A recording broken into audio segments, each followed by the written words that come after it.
भी चाहते हैं कि सोनिया आनंद को मेयर का टिकट मिले, तो आपका क्या कहना है? जी हाँ, बिल्कुल। अगर मुझ पे पार्टी विश्वास करेगी और पार्टी चाहेगी कि मैं लड़ूं, तो मैं जरूर लड़ूंगी मेयर का चुनाव, और जीतने के लिए लड़ूंगी बिल्कुल।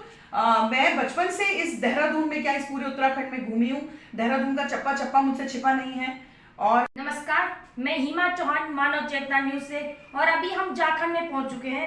यहाँ पर मैम सोनिया आनंद जी हमारे साथ हैं। मैं आपका स्वागत करती हूँ अपने न्यूज चैनल में। नमस्कार। और आपको धन्यवाद करती हूँ कि आपने इतना कीमती टाइम हमें दिया। मैं आपसे ये जानना चाहती हूँ कि आपके द्वारा जो कार्य किए गए वो क्या क्या हुए यहाँ पे? जी हाँ, मैंने एक्चुअली बचपन से ही काम करने की लगन है मुझ पर, सामाजिक क्षेत्र में भी, और लोगों के प्रति मेरे मन में एक उत्साह है कि लोगों के लिए कुछ किया जाए, जनता के लिए कुछ किया जाए और समाज में एक अपनी छाप छोड़ी जाए। तो मैंने सिर्फ काम ही नहीं, मैंने हमेशा लोगों के दुख सुख में भी खड़ी होती हूँ। और साथ में मैंने एक पार्क बनाया था जिसका प्रकरण आप लोगों ने भी सुना होगा। पूरे उत्तराखंड में जो है वो पार्क जो है बहुत सुपर डुपर हिट हुआ। और मुझे खुशी है कि मैं उस पार्क को एक असली जगह पे जो है उसको मैंने अच्छे से उसको बनाया, निगम से लड़ करके उसको बनाया, लोगों के विरोध में उसको बनाया, और बाद में जनता ने मेरा बहुत साथ दिया।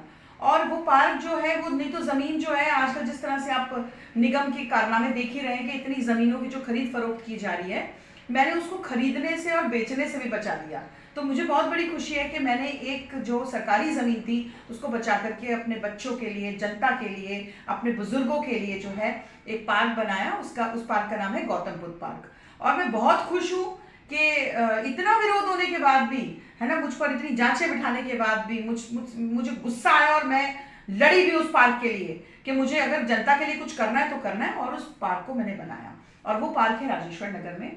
और इसके अलावा मैंने हमेशा समाज में रह करके, चाहे वो कोई भी क्षेत्र हो, और ये भगवान का आशीर्वाद है मुझे कि मैं आज जो हूँ किसी भी क्षेत्र में पीछे नहीं हूँ। और महिला शक्ति के रूप में जो है मैं चाहती हूँ कि और महिलाएं भी मेरे साथ आएं।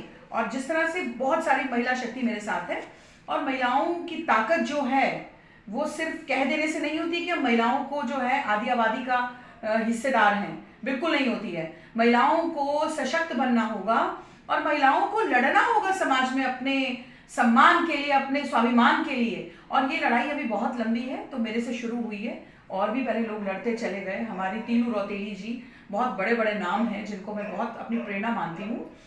और मैम, जैसे आपका नाम चर्चा में है और कांग्रेस के कार्यकर्ता भी चाहते हैं कि सोनिया आनंद को मेयर का टिकट मिले, तो आपका क्या कहना है? जी हाँ, बिल्कुल। अगर मुझ पे पार्टी विश्वास करेगी और पार्टी चाहेगी कि मैं लड़ूं, तो मैं जरूर लड़ूंगी मेयर का चुनाव, और जीतने के लिए लड़ूंगी बिल्कुल। मैं बचपन से इस देहरादून में, क्या इस पूरे उत्तराखंड में घूमी हूँ। देहरादून का चप्पा चप्पा मुझसे छिपा नहीं है।